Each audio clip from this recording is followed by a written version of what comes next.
안녕하세요. 은평구 재개발 전문 토대부동산입니다. 재개발 사업을 진행 이제 단계와 시기마다 고객님들이 묻는 질문들이 달라지는데요. 불광 5구역이 이주를 앞두고 있어서 그런지 이주비, 주거이전비, 이사비에 대한 문의가 꾸준히 있으세요. 그래서 이제 오늘은 상담해드렸던 내용을 정리해서 이주비, 이사비, 주거이전비에 대해서 좀 알아보려고 하는데, 사실 중개사들은 거래에서 핵심인 조합원의 지위나 분양 자격에 대해서 특화되어 있다 보니까 이주 관련 보상에 대해서는 이제 질문하시면 조합에 문의하시면 자세히 알려주실 거예요 라고 답변 드릴 때가 많아요. 근데 저 역시 이제 재개발에 처음 입문했을 때는 그렇게 대답을 했었는데, 그런데 결국에 고객님들이 돌아서 다시 찾아오는 분들이 거의 대다수더라고요. 그래서 이제 이 법 저 법 찾아보고 전문가들의 이제 자문 두고 하면서 나름의 정리를 해보았는데, 물론 소송을 도와드린다거나 제가 많이 받는 반복들의 팁을 드릴 수는 없겠지만, 어려운 법 이야기 대신 이제 실무에서 만나는 고객님들과 소통한다는 생각하고 제 식으로 풀어보았으니까, 개념을 잡는다거나 내가 얼마나 받을 수 있지 하는 이제 계산은 스스로 하실 수 있지 않을까 생각하면서 오늘 주제 출발합니다. 관리처분 계획 인가를 기다리고 있는 불광 5구역은 이제 본격적인 이주 계획을 세우게 될 텐데요. 이주 기간이 정해지면 싫든 좋든 사업을 진행하기 위해선 불광 5구역 내에서 거주하거나 사업을 하셨던 분들은 모두 이사를 하게 되는데요. 아파트를 다시 분양받아서 입주를 하시는 분들은 사업을 위해 나갔다 오시는 거니까 그래도 좀 나을 텐데, 하루아침에 삶의 터전을 잃어버리는 입장에선 불안과 불평이 생길 수밖에 없는 것은 당연할 거예요. 이제 그래서 사회 보장적 성격으로 법을 만들어서 보상을 하도록 하였을 건데요. 그래서 도시 및 주거환경 정비법, 공익사업을 위한 토지 등의 취득 및 보상에 관한 법률에 따라 이주비, 주거이전비, 이사비를 지불하게 되는 것이에요. 재개발 구역 내에서 이주 관련 보상 비용은 주거용과 비주거용, 소유자와 세입자 모두가 받을 수 있어요. 하지만 관련법에서 정한 시기와 기준을 충족해야 하기 때문에 단순히 불광 5구역 내에서 살았다는 조건만으로는 받을 수는 없어요. 그럼 누가 이주비, 이사비, 주거이전비를 받을 수 있는지 법에서 정한 기준을 알아봐야겠죠? 이주비는 이주 정착금이라고도 하며 실질적인 이주를 돕는 임시 거쳐 비용이에요. 소유자 중 이제 현금 청산 대상자가 받으시는 보상인데요. 그래서 소유자로서 아파트를 분양받는 사람들에겐 해당되지 않고요. 이때 소유한 주택은 적법한 주거용 건축물이어야 돼요. 이주비는 종전 부동산을 담보로 대출을 받는 이주비 대출과 혼동하시는 분들이 많은데, 이주비 대출은 조합원들이 종전 부동산을 담보로 이주에 필요한 대출을 받고 나중에 아파트가 완공되면 상환을 해야 하는 거예요.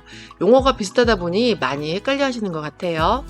이주비를 받으려면 정비구역 지정을 위한 공란 공고일부터 계약 체결일 또는 수용 재결일까지 계속해서 거주해야 되는데요. 여기에서 이제 계약 체결일이란 재개발 조합과 현금 청산자 간의 보상금 협의가 완료되면 계약이 이제 체결이 되고 그 계약이 체결된 날짜를 이야기하는 거예요. 그리고 또 수용 재결일은 보상금 협의가 만약에 잘 안 돼서 결렬이 되었다. 그러면 이제 보상금을 결정하고 이를 법원에 공탁하게 되거든요. 이 법원에 공탁하는 날짜가 수용 재결일이에요. 이주비는 주거용 건축물 평가액의 30%를 받게 되는데, 하한선은 1,200만원, 상한선은 2,400만원이에요. 그래도 내 집의 평가액이 30%가 1,200만원을 넘지 않아도 1,200만원을 받을 수 있지만 2,400만원을 넘어도 2,400만원만 받게 되는 거예요. 그런데 평가액이 8천만 원이면 30%가 2,400만 원이잖아요. 그런데 요즘 감정평가액이 웬만하면 8천만 원은 다 넘거든요. 그래서 이주비는 2,400만 원을 받으시는 분들이 대다수가 아닐까 해요. 주거이전비는 이주를 위한 일종의 보상금인데요.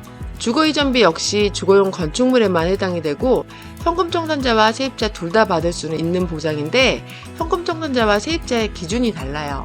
소유자는 이제 정비구역 지정을 위한 공란 공고일부터 계약 체결일 또는 수용 재결일까지 계속해서 거주를 했어야 하고요.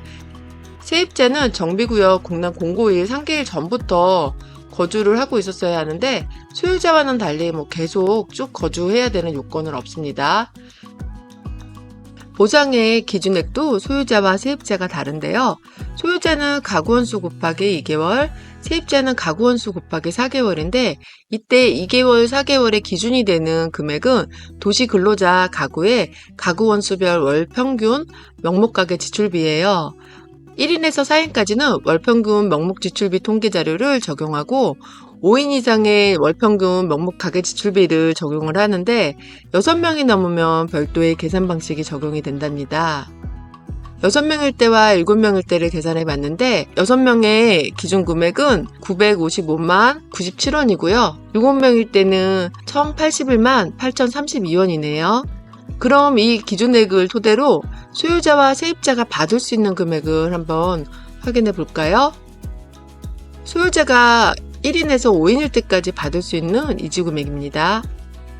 다음은 세입자가 1인에서 5인까지일 때 받을 수 있는 이주비 금액인데요. 소유자는 2개월, 세입자는 4개월이니 세입자가 딱 2배를 더 받는 금액이에요. 무허가 건축물의 경우 소유자는 받을 수 없지만 세입자는 정비구역을 위한 공람 공고일 1년 전부터 거주하였다면 청구할 수 있어요. 또한 이제 과거에는 유상으로 거주하고 있는 세입자만 해당이 되었지만 현재는 이제 유무상 따지지 않고 실제로 거주를 하고 있었다는 것을 입증할 수만 있으면 그 대상이 된다고 합니다. 이사비는 말 그대로 이사를 하는 데 드는 비용 보상이에요. 소유자 중 현금정산자와 세입자가 모두 받을 수 있고 주거용 건축물의 거주자가 그 대상인데요. 재개발 구역 내에 거주하시다 사업시행으로 인해서 사업시행 인가 고시일 이후에 이주해야 하며 이주 기간 내에 이주를 하는 경우에 지급되는 것이 원칙이에요. 주택의 인도보다 이주 정착금 등이 먼저 선행되어야 한다는 판례가 있긴 하지만 실제 이제 주거이전비와 이사비를 지급받고도 이사를 하지 않는 경우가 있기 때문에 조합에서는 집을 비우고 전기세를 단전단수해야 지급하는 게 일반적이라고 보시면 되세요. 이사비는 공익사업법 시행규칙 별표 4에 의해서 지급이 되는데요. 비고란의 임금의 기준인 공사 부분 보통 인부의 임금은 1인당 14만 1,096원이고요. 오토나물 차량의 차량 운임은 한 대당 21만 9천원이에요. 지금 이 금액으로 시행규칙 별표 4에 있는 이제 계산식대로 계산을 해봤더니 내 집이 5구제곱미터, 그러니까 이제 우리가 흔히 이야기하는 전용 25평이라고 가정한다면 18만 7,947원이 되겠는데요. 25평에 들어가는 짐을 생각한다면 현실과는 좀 거리가 먼 금액 같아 보이는데 법에서 정한 기준 금액은 이렇다고 하네요. 이주비, 주거이전비, 이사비는 강행 규정으로 보는데요. 강행 규정으로 본다는 것은 설령 조합과 합의로 포기각서를 제출하였다 하더라도 청구가 가능하다는 뜻이에요. 이는 이제 공익사업으로 갑자기 자신의 주거지를 잃은 사람들에 대한 손실을 보상받을 수 있도록 법적으로 보장해주기 위해 만들어진 취지이기 때문일 거예요. 조합에서도 이주부터는 볼륨이 큰 사업일수록 금융비용이 어마무시하게 발생되기 때문에 소송이나 이주지원 등 기타 문제로 사업이 지연되면 될수록 사업비는 더 늘어날 수밖에 없어요. 그래서 신속한 이주를 위해선 웬만하면 주려고 하는 경우가 많은 것 같아요. 오늘은 재개발 이주 관련 보상인 이주비, 주거이전비, 이사비에 대해 알아보았는데요. 도움이 좀 되셨는지 모르겠어요. 아무래도 제 전문이 이제 중개이다 보니까 영상으로 전달할 수 있는 게 항상 한계점 같은 게 느껴져요. 그래도 혼자 영상 찍어서 편집하고 유튜브에 업로드하면서 나름 많은 걸 전달해 보려고 애쓰는 중이니까 구독과 좋아요 많이 부탁드립니다. 이상은 은평구 재개발 전문 초대부동산 백경숙이었습니다.